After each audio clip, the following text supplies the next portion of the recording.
तो आज की वीडियो में हम पढ़ेंगे बीए पार्ट फर्स्ट राजनीति विज्ञान पेपर सेकंड के कुछ महत्वपूर्ण क्वेश्चन। इस वीडियो में हम 15 महत्वपूर्ण क्वेश्चंस को देखेंगे। तो पहले मैं आपको बता देती हूँ हम कौन कौन से क्वेश्चन हमारी परीक्षा की दृष्टि से महत्वपूर्ण है।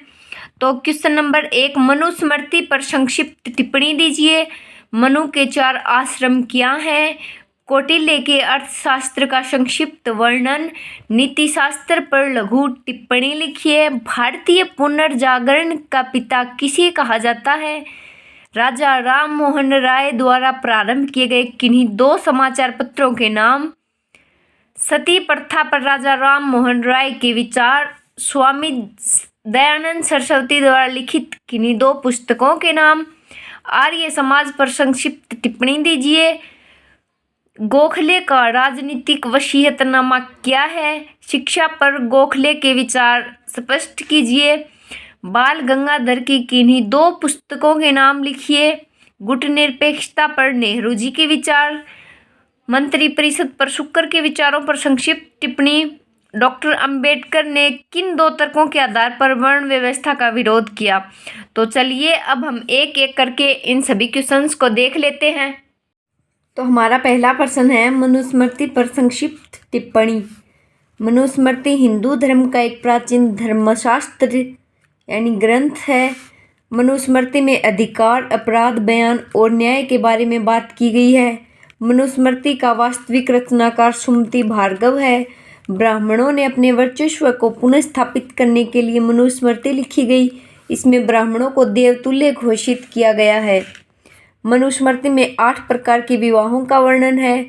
मनु द्वारा लिखा गया धार्मिक लेख मनुस्मृति इसी को कहा गया है। ये मनु द्वारा लिखा गया है लेकिन वास्तविक सुमति भार्गव के द्वारा लिखा गया है। मनुस्मृति में कुल 12 अध्याय हैं जिसमें 2684 श्लोक हैं। मनुस्मृति भारतीय आचार संहिता का विश्वकोश है। मनु के अनुसार शासन का मुख्य उद्देश्य धर्म काम की प्राप्ति में सहायक होना है। मनुस्मृति में यह स्पष्ट किया गया है कि राजा को सदैव लक्ष्यों को प्राप्त करने का प्रयास करना चाहिए। जो लक्ष्य प्राप्त हो गया है उसे सुरक्षित रखने का प्रयास करना चाहिए।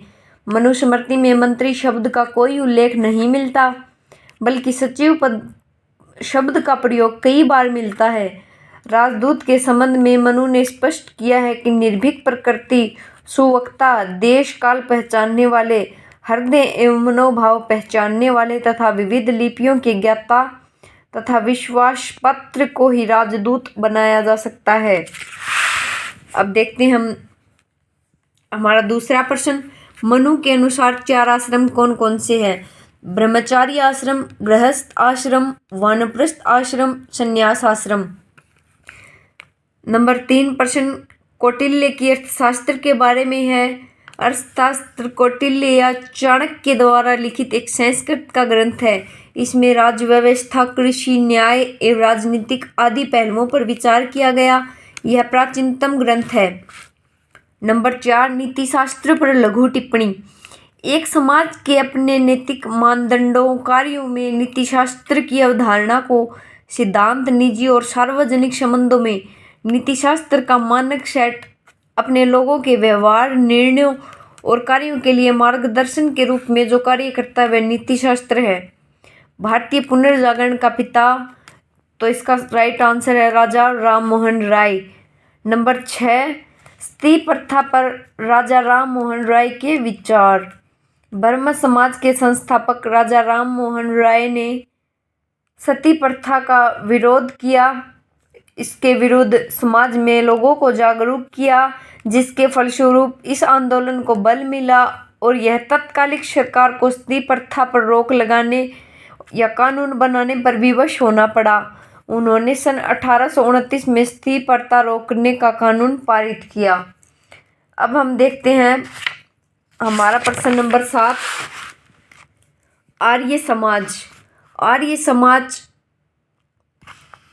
हम पहले नंबर 7 प्रश्न को देखते हैं।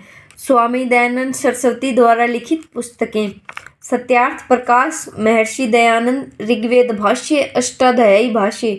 ये स्वामी दयानंद सरस्वती द्वारा लिखित कुछ पुस्तकें हैं। अब देखते हैं हम अपना नंबर 8 प्रश्न, आर्य समाज। आर्य समाज एक हिंदू सुधार आंदोलन है जिसकी स्थापना 10 अप्रैल 1875 में बम्बई में हुई। इसका उद्देश्य वैदिक सिद्धांतों व समाज में मान्यताओं पर आधारित था। आर्य समाज का मुख्यालय ये नई दिल्ली है, यहाँ पर ये नई दिल्ली में है। भारत के आर्यों की भाषा संस्कृत थी। इनके देवता इंद्र थे। इसका मूल स्थान, ये लोग मध्य एशिया के रहने वाले थे। राजा राम मोहन राय के समाचार पत्र, बहामैनिकल मैगनीज इनकी प्रमुख समाचार पत्रों में से एक है। मिरात उल अखबार, बगदूत, तुहफत उल मुहाहिदीन, ये इनके कुछ प्रमुख समाचार पत्र हैं। अब पूछा जाता है गोखले का वसीयतनामा क्या है।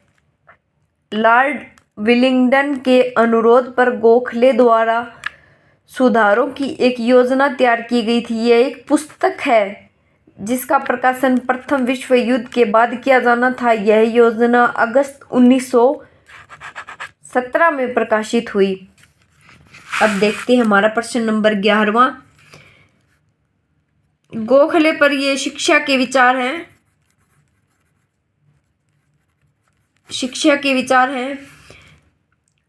गोखले ने अपना जीवन एक शिक्षक के रूप में आरंभ किया था, इसलिए उन्होंने समय समय पर भारत की शिक्षा प्रणाली के संबंध में विचार प्रकट किए। गोखले शिक्षा को निःशुल्क, क्योंकि वो खुद एक गरीब परिवार से थे, इसलिए गोखले ने शिक्षा को निःशुल्क एवं अनिवार्य किए जाने के समर्थक थे। इन्होंने इसी बात पर जोर दिया। गोखले ने भारत में शिक्षा को बढ़ावा देने के लिए सन 1905 में पुणे, महाराष्ट्र में सर्वेंट ऑफ इंडिया सोसाइटी की स्थापना की। सोसाइटी ने फिर पुस्तकालयों की स्थापना की। प्रश्न नंबर 12,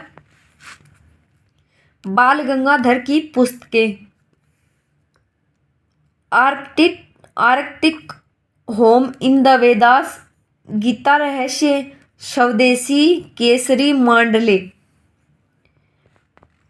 अब आता है नंबर 13 प्रश्न, गुटनिरपेक्षता पर नेहरू के विचार। नेहरू गुटनिरपेक्षता की औपचारिकता नहीं चाहते थे। गुटनिरपेक्षता दो अलग राष्ट्रों के, दो इकट्ठे राष्ट्रों के सैनिक गुटों को साथ में रहना गुटनिरपेक्षता है। गुटनिरपेक्षता राष्ट्रों में किसी भी एक दूसरे की मदद करने की प्रतिबद्धता नहीं थी। गुटनिरपेक्षता आंदोलन के प्रमुख जनक नेहरू, नासिर व टिट्टो थे। अब पढ़ते हैं हमारा 14 नंबर प्रश्न, मंत्रिपरिषद पर शुक्र के विचार। शुक्र की मंत्रिपरिषद में सर्वप्रथम स्थान पुरोधा का था। उसे मंत्र, कर्मकांड, यत्री, 6 वेदांग, धनुर्वेद, नीति विद्या का ज्ञाता होना चाहिए। उसे काम, क्रोध, लोभ, मोह से रहित इंद्रजीव है। धार्मिक जीवन में वह इंसान रत होना चाहिए। वही मंत्रिपरिषद, शुक्र की मंत्रिपरिषद में वही होता था जिसे ये सारे काम आते थे। मंत्र, कर्मकांड, यत्री और 6 वेदांग। भीमराव अंबेडकर ने वर्ण व्यवस्था का विरोध क्यों किया? इनका मानना था कि वर्ण व्यवस्था, जाति व्यवस्था गलत है और छुआछूत को इन्होंने अपराध माना। वर्ण व्यवस्था जात पात को अधिक मान्यता देती थी, इसीलिए भीमराव अंबेडकर ने इसका विरोध किया।